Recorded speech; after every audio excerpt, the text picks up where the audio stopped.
Eh bien, justement pour la suite, puisque vous avez ouvert sur les éditeurs de logiciels et que Laurent Gérandon nous a dit que c'était par le logiciel que souvent ça arrivait, on va parler de l'enjeu de l'intelligence collaborative avec trois éditeurs. Donc je vais vous demander d'applaudir Marc Quentin de la société Matchware. Marc, si tu veux bien nous rejoindre. Jean Renard de l'incontournable Mindjet. Et comme on est une conférence internationale, on a un de nos orateurs qui va parler en anglais. So please, could you welcome Thomas Thornton from MindMeister. Thomas fera sa conférence en anglais. Si vous voulez lui poser des questions, je ferai la traduction après pour chacun.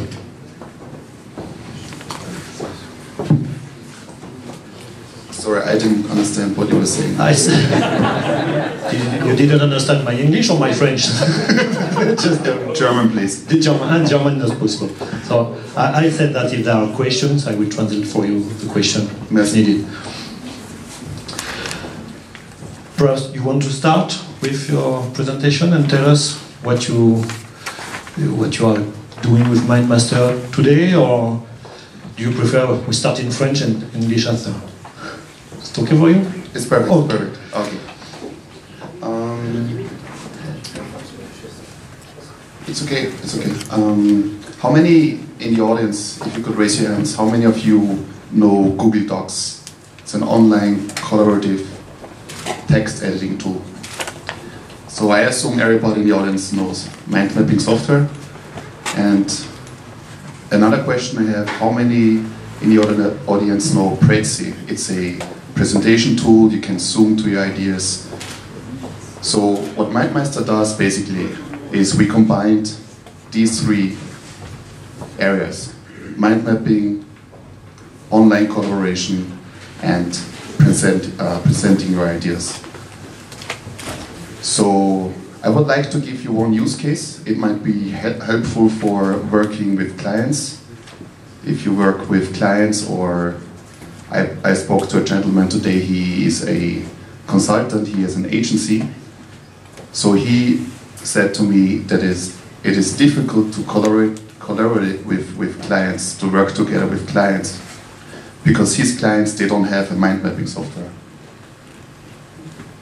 So if you could bring up the first slide, please.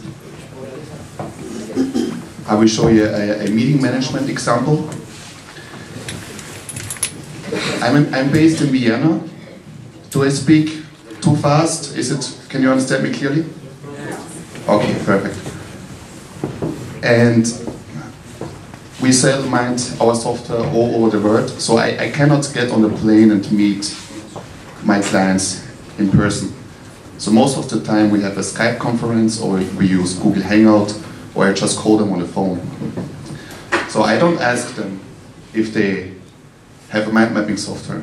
The only thing I ask them is, are you sitting in front of a computer? Because if they sit in front of a computer, I will send them an email with a link. And this link is a link to a website where they can see that I'm taking notes in form of a mind map.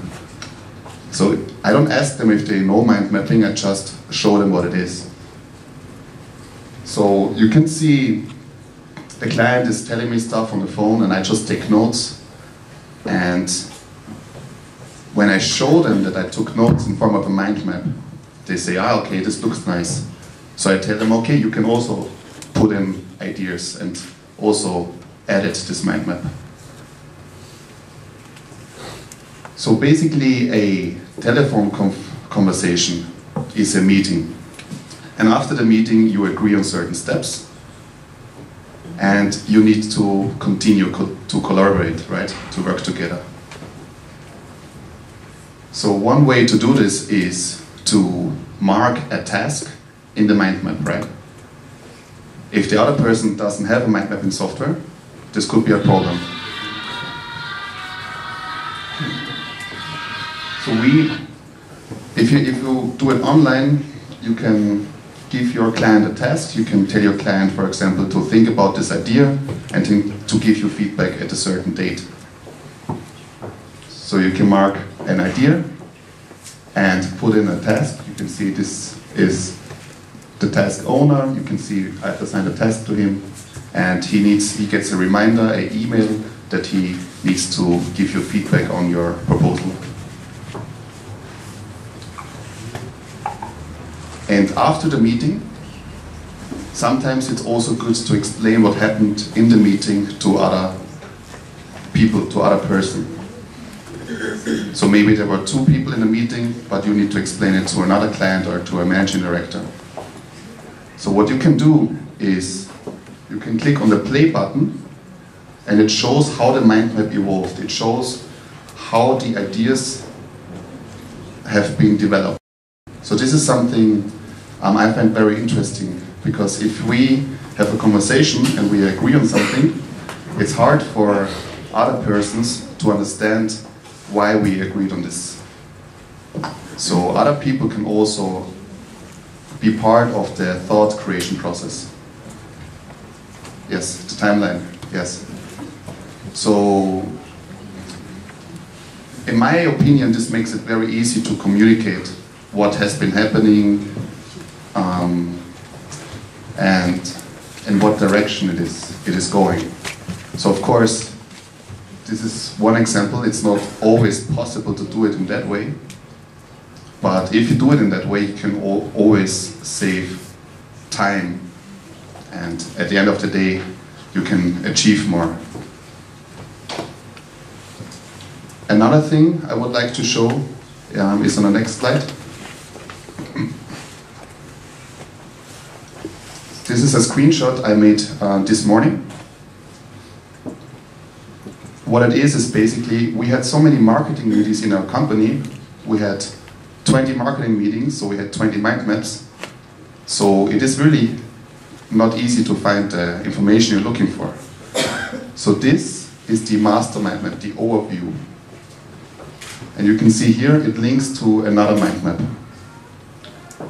The interesting thing about this is nothing special, but the interesting thing is that you can control which person has access to this mind map.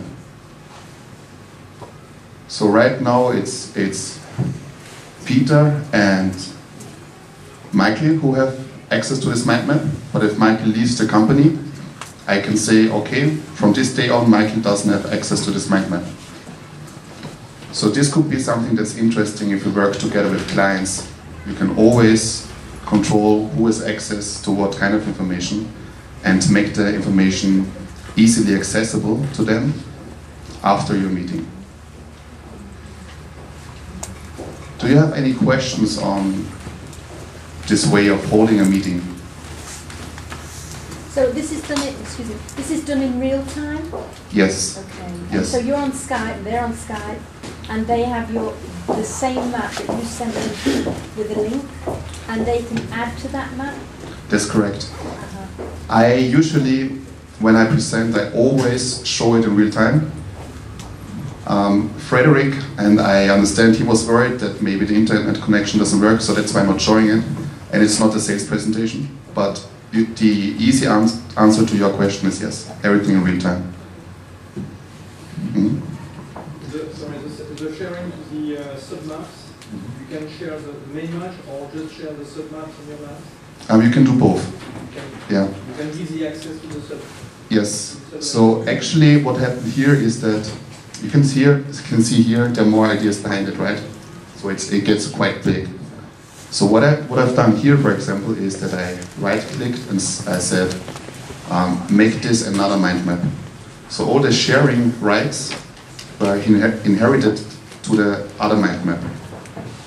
So the sharing rights are passed on to the sub mind maps as well. So this is very important because information has to be secure. Can you link from a master map to the local level subject or another map? Yes.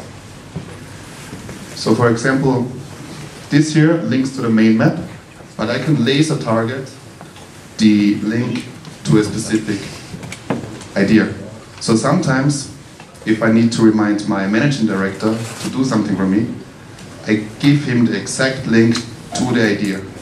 So he knows exactly, in the big mind map, he knows exactly where he needs to look at. So in the collaborative work, you need to manage the people to tell them where to go. Yes, and It's an interesting information also. Even if how to manage your manager. You manage your manager. Yes, I hope he won't see this. No. Yes? Do you have chat integrated? Yes. Okay. So that's why I asked this question if you know Google Docs. So all the collaboration features and also that you can share by sending a link. Users, they don't even need to log in. So this is something I've experienced. You have mind mapping, you want others to use it, they have to download the software. Okay, they can use an online tool, but they have to create a user account. Okay, then we can work. You can just send them a link, don't log in, changes they make, they are seen as anonymous. And then you can say after the conversation, okay, this link won't give you access to the mind map anymore. So you collect the information you need, you let them edit, and then you say, okay, no editing anymore. And it makes it easier to collaborate because it's not about the software, and it's not about mind mapping, it's about getting things done. And it only should be a tool that helps you to do that, and not an hindrance, not an obstacle. So that's why we really focus on collaboration. And we try to make the experience in that way that it feels like a desktop software, but actually, as you can see, it is a website. Okay, we'll ask question to the other and come back after with question for Thomas also. So I will switch in French. Yes, please. Oui. Marc, je vais passer à toi. Chez Matchware, vous, la partie collaborative, vous la voyez comment? Puisqu'on a parlé de l'émergence de cette intelligence collaborative, comment ça se traduit, et puis après, par rapport à la petite liste au Père Noël. On va regarder la liste après. Donc MindView en mode collaboratif. La première chose qu'on peut faire et qui est intéressante, c'est de pouvoir travailler à plusieurs en même temps ou non sur la même mind map ou le même fichier MindView. C'est-à-dire que plusieurs personnes en même temps peuvent modifier des branches, insérer de l'information à différentes parties de la carte en même temps. Donc moi je l'ai fait notamment dans une séance où on était en train de planifier une stratégie commerciale. Donc on avait chacun quand même défini une partie de la carte qu'on devait modifier, mais on voyait en même temps toutes les autres idées. Donc ça permettait aussi de rebondir dessus. Mais ce qui permettait, on était 4, de générer beaucoup d'idées assez rapidement. Puisque toutes les idées qu'on avait, chacun dans notre tour, on les mettait directement sur la carte. Après, MindView en mode collaboratif, on va pouvoir aussi travailler avec des droits, interdire la modification d'une ou plusieurs branches à quelqu'un pour vraiment être sûr qu'on donne accès à la bonne personne au bon endroit dans la carte. D'accord. Et alors par rapport à la petite liste au Père Noël, qu'est-ce que ça a suscité si tu reprends un petit peu les... Le prix, nous, c'est clair, nous c'est un achat de licence. On achète une licence par personne. C'est un achat définitif. Le logiciel après à vous à vie, 350 €. On essaie de le mettre en perspective par rapport à ces fameuses productivités. Autant qu'on gagne 350 € aujourd'hui pour une société, quand on pense aux consultants, à leur coût à la journée ou même à l'heure, c'est rentabilisé très rapidement, même si on prend la formation, etc. Au niveau rentabilité, c'est un outil qui est assez rentable. On va poser une petite question à Jean Renard aussi, puis on continuera les échanges. Donc, je crois qu'on peut dire que Mindjet est le leader du marché. Moi, j'ai noté dans votre, puisqu'on parle de collaboratif, j'ai noté un petit peu dans votre communication, peut-être juste un ressenti, qu'on parlait moins de mind mapping et de plus en plus de collaboratif, de gestion de projet. Est-ce que c'est une volonté? Est-ce que c'est venu naturellement? Est-ce que comment vous le vivez au quotidien, ce changement? Alors, merci de me donner de démarrer par cette question. Oui, effectivement, on parle moins de mind mapping que de collaboratif ou de gestion de projet, qui sont autant de champs d'application, non pas seulement du mind mapping, puisqu'il y a derrière le mind mapping d'autres choses à mettre en œuvre également, notamment pour ce qui concerne la gestion de projet.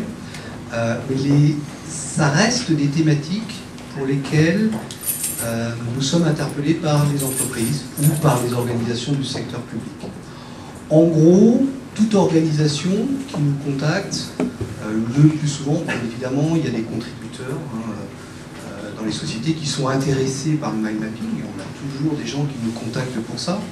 Mais la plupart du temps, nous sommes contactés par les organisations pour une activité, pour un champ d'usage, pour améliorer de la performance ou pour améliorer de la productivité, gagner du temps, être plus efficace, surtout sur des choses comme ça sur lesquelles nous sommes contactés. D'où, comme vous avez pu le voir, un changement dans nos sites web et dans nos communications, où on parle plus en fait d'applications pour les entreprises, mais aussi bien pour un contributeur. On peut continuer d'utiliser en fait les technologies Mindjet de manière individuelle. Un cadre dans une entreprise peut avoir besoin de générer des idées, de les organiser, d'en sélectionner une, de la décrire en spécification, et peut-être ultérieurement impliquera des collaborateurs. Mais dans un certain nombre de cas, un projet il peut être mené de manière complètement individuelle. Bien évidemment, il y a un champ de plus en plus collaboratif pour lequel nous sommes sollicités. Quand on dit collaboratif, il y a plusieurs types de collaboratifs. Il y a du collaboratif de type créativité, certes, avec des modules de brainstorming, c'est clair, c'est évident, ça reste un champ d'usage. Mais ces brainstorming, ensuite, souvent, ils déclinent vers, je dirais, vers des projets, très fréquemment, où ils peuvent décliner également vers une structuration de la connaissance. Je préférerais parler de meilleures pratiques afin de pouvoir les partager. Je vais prendre un exemple réel d'un client qui exporte dans énormément de pays. Bien évidemment, les législations à l'export dans ces pays varient et ils ont des équipes commerciales très variées, mais plutôt organisées non pas par rapport à un pays cible, mais plutôt par rapport aux produits. Donc un commercial peut intervenir sur plein de pays, mais sur un seul produit. Et donc ces gens-là, ce qu'ils ont besoin de savoir, un commercial, ce qu'il a besoin de savoir, c'est quelles sont les contingences que j'ai. Et comme ça change sans arrêt, l'information est structurée, maintenue, et partagée par une équipe, on va dire, d'experts en législation commerciale locale, notamment en termes d'export, et partage ceci avec un certain nombre d'équipes. Donc, voilà un champ d'usage collaboratif qui n'est ni du brainstorming, qui n'est pas du projet non plus, mais qui donne lieu à l'utilisation de nos outils. Et puis bien évidemment, il y a le domaine du projet, pour lequel on est extrêmement sollicité. Et quand on aborde le projet, il y a effectivement un apport à ce mode de représentation, mais il y a aussi des limites, puisque dans un certain nombre de cas, on n'a pas besoin de un contributeur juste d'une action sur un projet, d'une tâche sur un projet, n'a pas besoin nécessairement d'avoir toujours tout ce contexte-là. Et c'est là où l'intégration des technologies dont on a parlé, donc essentiellement de mind mapping aujourd'hui, avec d'autres logiciels est importante. Et puis dans le domaine de l'entreprise, le point important également, que ce soit pour les contributeurs ou les utilisateurs individuels, que pour les gens qui travaillent sur des projets collectifs, il y a une dimension qui devient très importante dans l'entreprise, c'est d'une part l'intégration avec les autres plateformes et les autres outils collaboratifs de l'entreprise. Donc le cloud en est une, mais il y a des sociétés qui sont très réticentes. Donc ce n'est pas une solution pour beaucoup d'organisations. Il y a un patrimoine de plateformes collaboratives dans les entreprises, soit IBM Connexion, soit SharePoint, pour en citer quelques-unes. Et c'est clair que si vous ne respectez pas dans vos choix les stratégies qui ont été mises en place autour de ces outils par les DSI, tout à l'heure il y avait, je ne sais plus quel intervenant qui disait DSI frein. Effectivement, le DSI va non pas être frein, mais va être veto sur l'utilisation de tel outil, de tel ou tel outil qui ne serait pas intégré avec les plateformes collaboratives ou autres, ou les applications retenues dans l'entreprise. Ah, justement, si vous voulez bien, je tutoie tout le monde, donc si tu veux bien. Je veux bien voir que tu rebondisses aussi là-dessus par rapport au DSI, comment vous vous situez, et après je poserai la question en anglais à Thomas, parce que comme ils sont full cloud, nous, les sociétés qui décident de travailler avec le mode collaboratif vont installer la solution sur leur propre système et serveur. Ils ne vont pas stocker de l'information ailleurs que chez eux. Vous êtes en installation privée. Thomas, we were talking about the fact to be on the cloud or to have classical license in companies and to be connected with other computers, other software, sorry. And John said that sometimes cloud is difficult for a company because everything is outside the company. How do you manage that with big companies? Because I think for a small one it's not a problem. It's true. It's difficult for big companies to give you a short answer that not everybody will like. For big companies, I wait until a younger person is responsible for the IT department. It's very simple. There are regulations. They're not allowed to do it. So if they can't give their data outside, it's really hard. Ce que l'on constate aussi, c'est que un frein à l'utilisation du cloud peut être vrai dans une entreprise pour certains projets, mais pas pour tous les projets. D'accord ? Et l'interopérabilité, ou plutôt la faculté de pouvoir travailler sous différents systèmes collaboratifs, est important pour les organisations, puisque même celles qui sécurisent, je dirais, leurs données au plus haut degré, sont de temps en temps, donc on peut penser à des institutions financières ou à des grands manufacturiers, des grands noms de l'industrie, notamment sur des domaines de recherche et développement. Bien évidemment, elles ne vont pas avoir ce type d'informations, ce type de projet documenté et stocké dans le cloud. Mais sur d'autres projets, sur d'autres aspects, elles peuvent avoir besoin d'interagir avec des prestataires extérieurs, notamment sur des projets marketing qui sont plus opérationnels que stratégiques. Et là, la dimension collaborative dans le cloud peut être acceptable, tout à fait acceptable, et même profitable, parce que beaucoup plus simple à déployer pour eux. D'accord ? Certains ouvrent leur espace, on va dire, de type data center, SharePoint à l'extérieur, mais ça reste la minorité. Donc, l'une des conditions, et c'est quelque chose qui est fortement pris en considération chez Mindjet, l'un des freins à la diffusion dans les entreprises des outils, je ne vais pas parler du mind mapping, mais des outils permettant aux organisations d'être plus efficaces, et nos outils sont à base de mind mapping, mais pas seulement, c'est de s'intégrer donc avec les plateformes de l'entreprise, parce qu'elle ne va pas tout revisiter, parce que le mind mapping est un outil génial. Il ne faut pas croire ça. Elles ont des tels patrimoines et des tels investissements qu'elles ne vont pas reconsidérer toute leur plateforme juste parce qu'elles peuvent avoir des gains avec le mind mapping. C'est complètement erroné de croire ça. Alors je posais une dernière question à Marc, et puis après je vais arrêter mes questions, on passera dans les questions de la salle comme c'était prévu. J'ai un petit peu la même question sur la communication et la façon dont vous rentrez dans les entreprises aujourd'hui, parce que ça fait quand même partie des choses qui sont revenues à chaque fois. Comment on fait rentrer le mind mapping, donc les softs pour vous, c'est quoi le déclic? En général, c'est vraiment une personne moteur intéressée par l'outil, qui l'a découvert soit via des formations, via c'est des recherches sur Internet, mais vraiment par quelqu'un de moteur. Et après, et c'est tout à fait ce que tu disais tout à l'heure, et après ça se déploie tout doucement. Soit dans un département, dans une application de métier, soit après ça peut se diffuser en interdépartement, et ça prend plus de temps. Donc on a besoin d'un ambassadeur à un moment donné. Donc. On va passer aux questions de la salle. Alors juste une petite complétion. Quelqu'un de moteur, pour en avoir rencontré beaucoup, est une condition certes indispensable, mais il faut se méfier en tant qu'éditeur et en tant que société de conseil ou de formation, il faut se méfier des gens moteurs. Il y a des gens moteurs qui sont complètement contre-productifs. Et j'en veux pour preuve que j'ai été introduit pour faire des présentations de Mindjet dans certaines entreprises où les 3 minutes qui ont précédé mon intervention et qui consistaient à présenter la séance et le cadre de mon intervention ont tué complètement mon intervention. C'est-à-dire que la personne moteur était tellement moteur et utilisait tellement...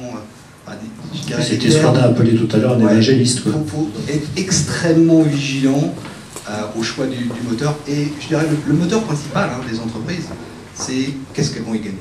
Parce que dans le monde de l'entreprise, il y a peu de philanthropie.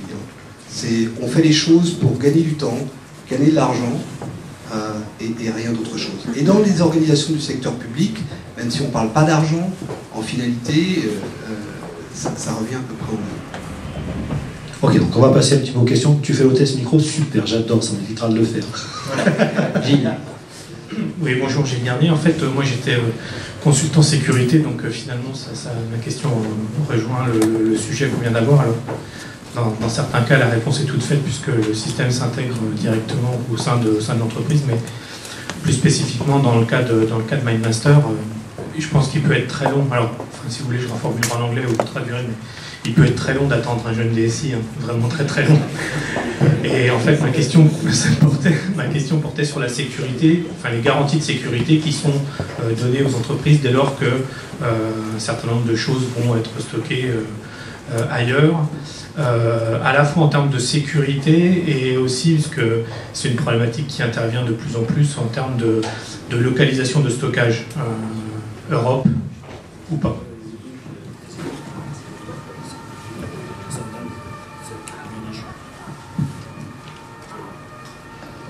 Can you try to summarize and translate? Sure, because it's difficult to translate and listen to your question. Yes, as I said, it can be very long to have younger people in place. So, waiting for that, I suppose that you have answered about the security of the data you store, and particularly the localization of the data outside of Europe or inside Europe. We are a German-based company. And our servers are in Germany, in Frankfurt. Germany has one of the strictest data protection law. Since I'm Austrian, I would say that Germans are really concerned about security. So the data privacy law in the United States, for example, it's really different. So the question is very important: where are the servers, and what kind of company are you trusting your data with? Since we are a German-based company with servers in Germany, some rules like the US Patriot Act, where the US government can access data from United States companies, it doesn't apply to us. And we use, how many of you are using electronic banking, where you can sign in online and take care of your banking? So let's say 70%, 80%. So I'm not an IT expert, but I've been told that this is one of the highest security levels you can get, and there are many other levels. We are on the second highest level around that. So, of course, we have our business model is for companies to pay us money to make sure that their data is safe. So we have to invest a lot in security. And security means two things, at least. It means having the newest technology, but also having the business processes, for example, that our employees can't risk a data leak. So if I want to log in to the admin system, I have to use a password on my mobile phone and a password on my computer. I can't log in to the system without my mobile phone. So we have processes like this because we take it very seriously, and our business model is to earn trust. So this is a very important question. Where are the servers located? Est-ce qu'on a d'autres questions pour nos éditeurs? Just to complete that, we use encryption between distant business users and the data server. The circulation of information is encrypted. I think we do that. Yes, we do.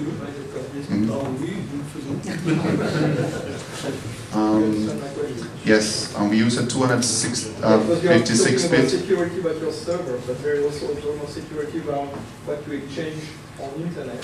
Yes. The data you exchange between the computers everywhere. And Yes, it's a 256 SSL encryption. So it's state of the art. Yeah. And if there's going to be a newer one, we're going to be one of the first one to use it. Est-ce qu'on a d'autres questions pour les éditeurs? Ils vous ont tout dit? Ouais, il y en a plein d'autres. C'est juste que vous n'osez pas parce qu'ils vous impressionnent, mais ils sont là pour répondre. Je suis extrêmement embêté parce que ça va avoir l'air agressif, mais c'est pas très souvent qu'on vous a sous la main. Vous êtes un éditeur leader. Je suis depuis 5 ans, enfin j'ai depuis 20 ans une PME qui fait du conseil au management. Je suis depuis 5 ans sur Mac et j'ai absolument aucune espèce d'intention de retourner en arrière. Et ma question est, quelles sont vos projections en ce qui concerne le fait d'avoir une version décente, pas bonne ou excellente, mais juste décente de My Manager sur Mac?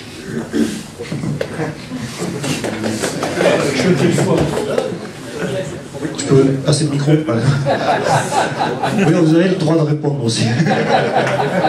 Pour être tout à fait honnête, je ne suis pas surpris par la question. Et je l'attendais même bien avant. Donc, nous faisons évoluer notre produit sur Mac. Notre produit sur Mac est fonctionnellement beaucoup moins riche que notre produit sur Windows, je vous l'accorde complètement. Est-ce que nous avons des plans clairs de faire en sorte que nos produits soient au même niveau fonctionnel? Très honnêtement et de manière très transparente, non. Nous faisons... Je parle des éléments les plus basiques de ce que l'on voit à l'écran, de la fortiori lorsqu'on projette, en termes d'espacement des caractères, des choses, je ne parle pas de fonctionnalité, Ouais, d'accord. de qualité basique. Je ne pourrais pas vous répondre. Je ne connais pas suffisamment cet aspect des limitations, des désagréments du mode, de ce qui est présenté en termes d'espacement entre deux sujets ou une ligne et un sujet. Je ne pourrais pas vous répondre à cette question-là. Ça peut dépendre également de la résolution. Je ne sais absolument pas répondre à votre question de manière tout à fait transparente et honnête.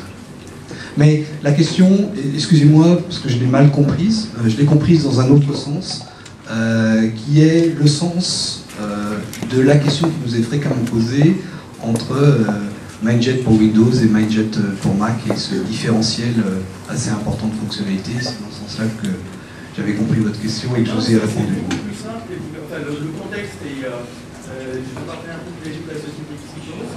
Signos à peu près partout chez qui je fais des années, parce que je suis intimement convaincu que la représentation visuelle de l'information est probablement une des façons les plus efficaces de rendre une organisation, quelle qu'elle soit, agile, de lui permettre de redevenir agile. Et donc, lorsque l'on fait ça, bien évidemment, on pose très très vite la question du support de logiciel, les raisons qu'on a vu cet après-midi, et l'une des choses qui me tient le plus à cœur, c'est de savoir comment rendre acceptable le fait d'utiliser ce produit, ceux d'entre les clients, sans même parler de ce qui se passe lorsque je vais faire des présentations, des animations de séminaire, parce que pour moi, la seule solution que j'ai pour avoir quelque chose d'acceptable, de tolérable, qui ne dégrade pas mon image en tant que consultant aux yeux de ces gens, mais c'est de faire tourner mon modèle sur Mac. Ce qui revient un petit peu à marcher sur la tête. Je comprends le souci, je n'ai pas de réponse Je crois qu'on précise sur le sujet. ne répondra pas à une question technique ce soir, mais au moins elle est ouverte. Tu as une question, Jean-Pascal? Alors prends le micro.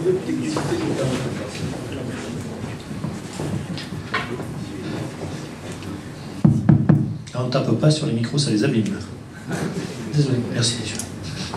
Donc la conférence, cette mini-conférence est sur le mind mapping et après.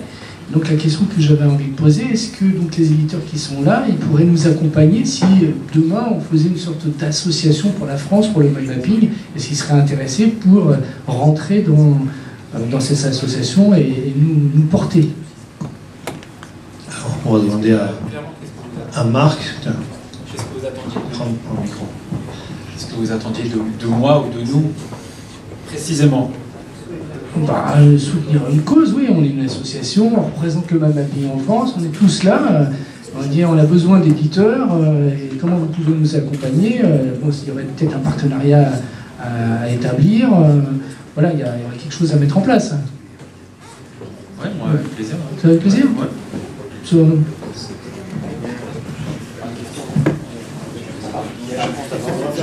Je ne veux pas dire oui, je ne veux pas dire non, mais je serai plus réservé dans ma réponse. Tout dépend de ce qu'il faut faire et des ressources que nous avons à notre disposition. Nos clients sont des entreprises, nous sommes une entreprise. Donc nous non plus, nous ne sommes pas des philanthropes. Nous avons au moins 2 clients qui sont, nos clients, et donc notre priorité va vers eux, et nos actionnaires pour faire en sorte qu'on continue de gagner de l'argent nous permettant de financer le développement de nos outils. Donc, à part ces 2 priorités, bien évidemment on peut en avoir d'autres, mais ces 2 priorités restent nos priorités majeures.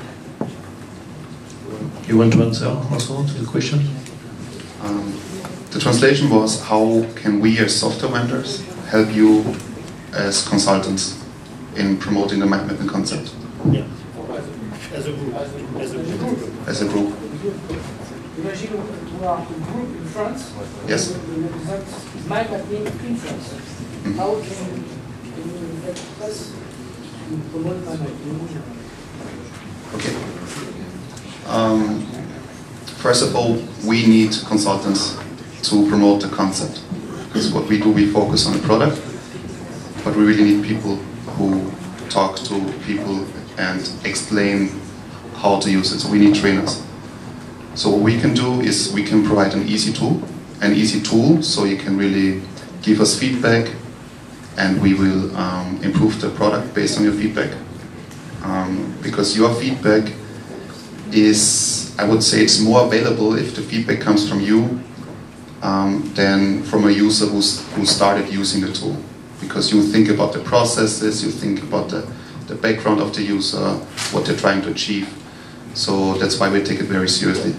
The second thing we can do, you can ask us for a free license, and then we see where it goes. You can sign up as an affiliate, you get 20% if you, so anything. Just write an email, give us your idea.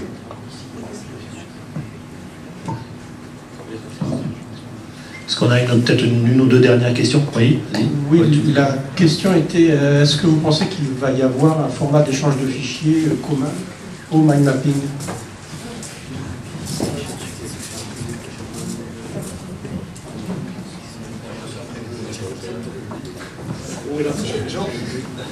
J'aurais tendance à dire qu'il y en a déjà un pour avoir regardé quelques outils concurrents à celui que ma société représente.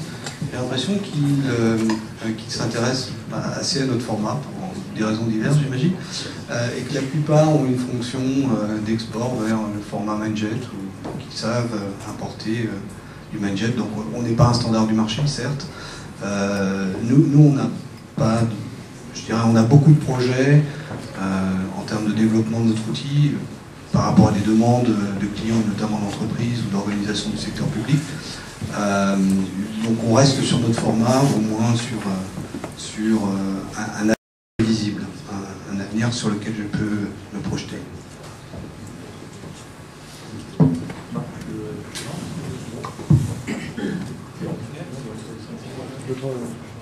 The question was about the format, right? Yeah. I think Mindjet is the most used format, and of course I think all the other software products support it, and there's also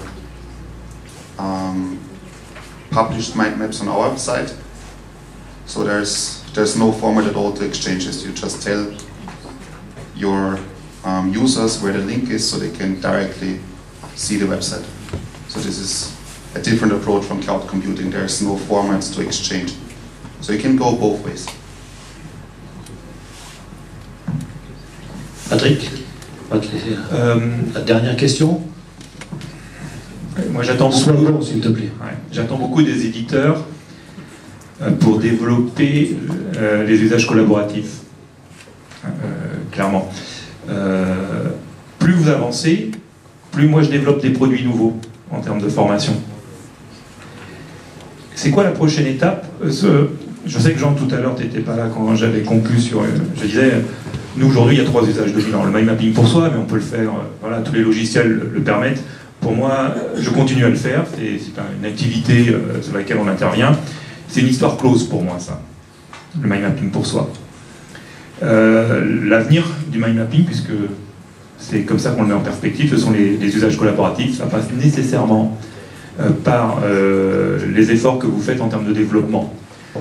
Il y en a deux importants pour moi, c'est la collaboration, mais aussi tous les modes de présentation là-dessus.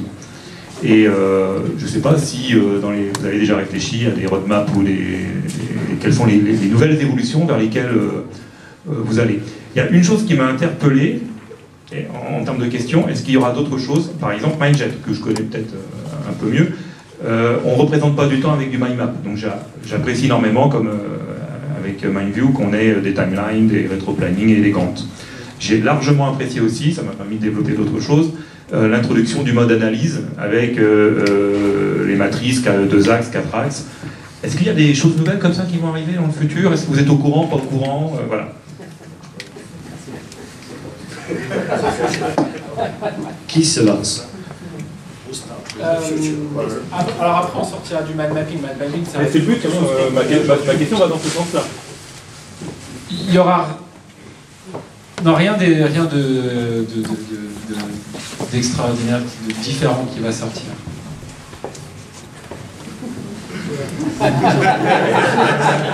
Déçu. Pour Mathieu, Non, enfin, moi personnellement, je vais vous parler de ce que je pense. C'est vrai que là, ça allait très loin dans les idées, dans les débats. On a quand même un peu de psychologie. C'est du mind mapping, ça reste une arborescence de branches, d'idées, parfois de tâches. On peut rentrer vers du Gantt, vers la ligne de temps, des exports. Déjà, avec ça, on peut faire beaucoup de choses.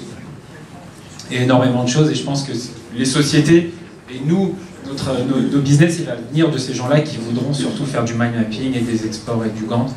Ce qu'on va ajouter, les petits plus, les matrix ou d'autres choses, pour nous, je pense pas que ça soit hyper important. Ça sera pas notre en tout cas, moi, je trouve que ce sera pas décisif pour nous.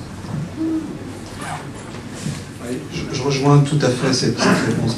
Ce qui est important, c'est pour nous, c'est parce qu'il y a un domaine, il y a un point qu'on n'a pas abordé, mais pour aller plus loin dans la collaboration, certes, il y a la formation. Et quand je parle de formation, tu as une très bonne référence, Patrick, à cet égard, c'est la formation surtout sur comment résoudre, comment être plus efficace dans une activité, comment être plus productif dans une activité, qu'une formation outil, on est bien d'accord. L'outil doit être de plus en plus simple comment dirais-je, en termes de prise en main. Et on fait des investissements, vous pouvez me croire, très importants sur ce que les Américains appellent usability, pour que le produit soit toujours plus simple à prendre en main pour des utilisateurs. Et c'est une gageure, pourquoi? Parce que vous nous demandez, et nos clients nous demandent des nouvelles fonctionnalités, et le but du jeu, c'est pas de venir comme certains outils d'un éditeur très connu parce que très diffusé, et vous voyez à qui je fais référence, où les outils sont extrêmement puissants, mais quasiment plus personne n'en utilise, plus de 25% des fonctionnalités, non pas parce qu'elles sont compliquées, elles sont extrêmement compliquées, mais tout simplement c'est parce qu'elles sont moins utiles ou parce qu'elles ne sont pas faciles à mettre en œuvre par l'intermédiaire de l'outil. Donc il y a toujours comment dirais-je, ce point relativement important. Pour une meilleure diffusion dans l'entreprise, il faut, des formations aux usages qui résoudent les problématiques de l'entreprise, et deux, que les outils soient de plus en plus simples en termes de prise en main, tout en couvrant un champ fonctionnel de plus en plus large. Donc c'est plutôt là les priorités, je pense. Et encore, après les réponses, là, Frédéric, il y a encore deux questions, donc oui, ok, mais c'est juste pour préciser à Frédéric. Okay, I keep it short. I agree. Thank you. Training is very important. Our philosophy of our company is that simplicity is the most important thing. So I think our product, if you compare it to Mindjet's products, we have probably 10 or 20% of their features, but we don't want to put too many buttons up there. It has to be simple. That's the most important thing there is. And if somebody requests a feature, there are two things. My job as a sales guy is to tell the person how they can achieve what they want to achieve. So they tell me, okay, they want to do this and they want this feature, but actually they don't need the feature, they need training to do this. Yeah. So there are two approaches. You can solve it with training or with features. And the other thing is that since we are a web-based tool, of course, we are missing features like Gantt charts, for example, or we are just a mind mapping tool now. We don't have any org charts. So these are features you can expect from our side. Last week we introduced boundaries, so we can make your mind map look nicely. So this will continue. We will steal features from Metria and from Mindjet, but we will also keep it very simple because we want to have the most easy and most beautiful interface. That's, if you need any complicated, powerful tool, we are not the right choice. We are simple. Je voudrais juste compléter ma réponse à cet égard. Certes, on aura toujours des clients Mindjet qui ont besoin d'une richesse fonctionnelle extrêmement élaborée. D'accord ? Et aujourd'hui, cette richesse fonctionnelle, ils l'ont par l'intermédiaire de notre application, principalement fonctionnant sous Windows. D'accord ? C'est pour ça que les licences Mindjet, maintenant, on les considère plus par rapport à un rôle d'utilisateur, à un besoin de richesse fonctionnelle d'un utilisateur, et à sa fréquence donc d'utilisation, hein, on peut l'évaluer comme ça, plutôt que par le type de machine ou d'operating system sur lequel ça fonctionne. Donc, quelqu'un qui utilise Mindjet, le full Mindjet, a en fait le produit sur toutes les plateformes, aussi bien web, mobile, Windows, Mac. D'accord ? Ensuite, on peut concevoir que quand l'outil se diffuse dans l'entreprise, en mode collaboration notamment, on va avoir des utilisateurs qui vont être plus occasionnels et qui vont être plutôt des contributeurs qui vont enrichir des contenus parce qu'ils sont intégrés dans un projet, plutôt que d'avoir besoin de toute la richesse fonctionnelle. L'interface pour ces gens-là doit être simplifiée. Le niveau fonctionnel pour ces gens-là est simplifié, et bien évidemment le droit de licence est moins cher. Et enfin, il y a ceux qui consomment cette information qui est structurée, et là on a des modèles chez Mindjet leur permettant de ne pas avoir de droit de licence à acquitter. Je crois qu'on est out. Une dernière petite question. On va faire très très vite. Oui. Ma question, c'est plus à rajouter dans la hotte du Père Noël pour plus tard. On a commencé les cartes avec une utilisation individuelle, maintenant on arrive au collaboratif, super.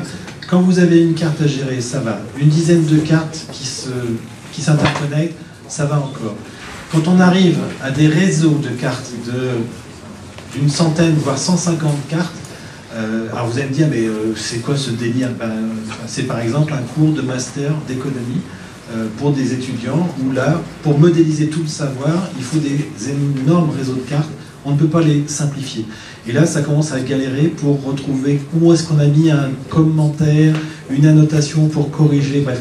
Tous les outils de révision qui sont disponibles au niveau de chaque carte, plus tard, ça serait bien d'avoir un tableau de bord qui nous permet de savoir qui a modifié, quand, quoi, où pour retoucher, est-ce qu'il y a des retouches. Enfin, je ne sais pas si je suis clair dans mes propos, mais je pense que dans les années prochaines, on va avoir cette émergence de la complexité avec une masse de cartes interconnectées et vous aurez certainement des solutions à cette époque. Je suis peut-être déjà trop en avance sur mon temps, mais voilà, ça c'est des choses. Enfin, moi ça me pénalise déjà au quotidien parce que j'en ai besoin.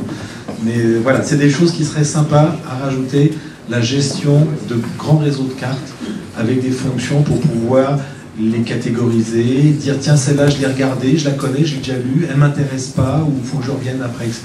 On va laisser. Want to answer? Yes. I just give you a short answer.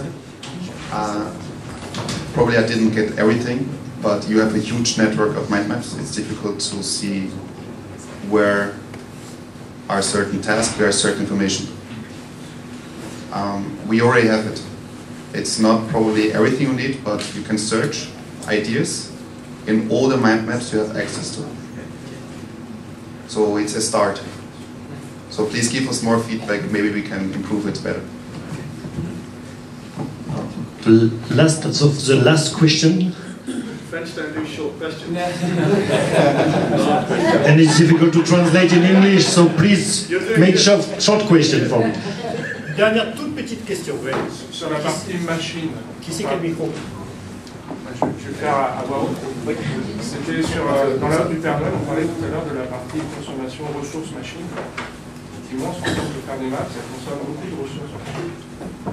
Et quand on a des applications métiers qui tournent en parallèle, ça fait planter les PC. Ça tourne sous Windows. Donc, est-ce qu'il y a des évolutions? Oui, on simplifie l'interface. Est-ce qu'on va aussi... Est-ce que vous réfléchissez à la façon d'alléger en fait les processus d'une machine?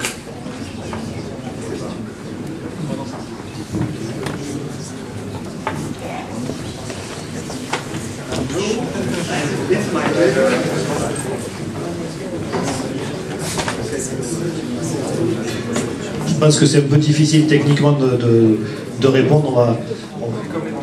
You want to try to answer about that? Okay.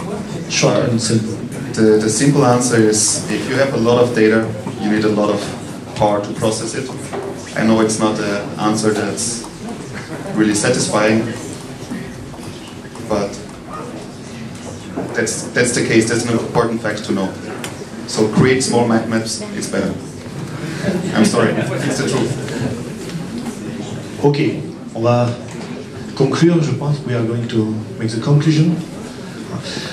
Avant de laisser la parole à Liam, you will talk in French or in English? English, definitely. Ok.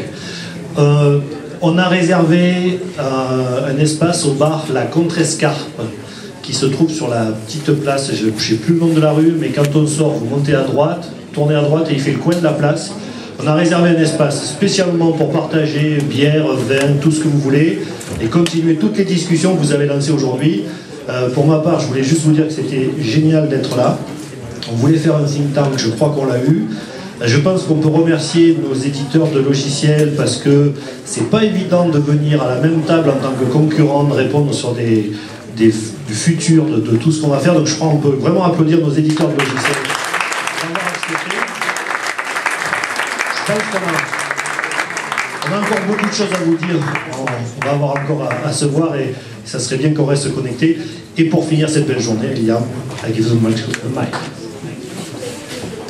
I will be very, very short because I think you've all been so great in giving lots of questions and lots of ideas, but I suspect everyone is now quite tired and ready for a beer or some wine or go home.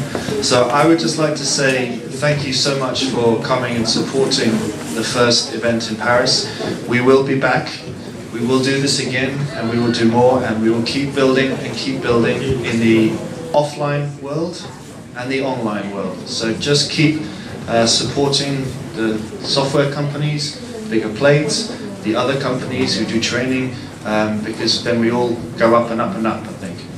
So thank you to the software companies for coming today, and thank you all for your time, and I hope lots of you will come for a drink, and the first one is on me, because I need a beer.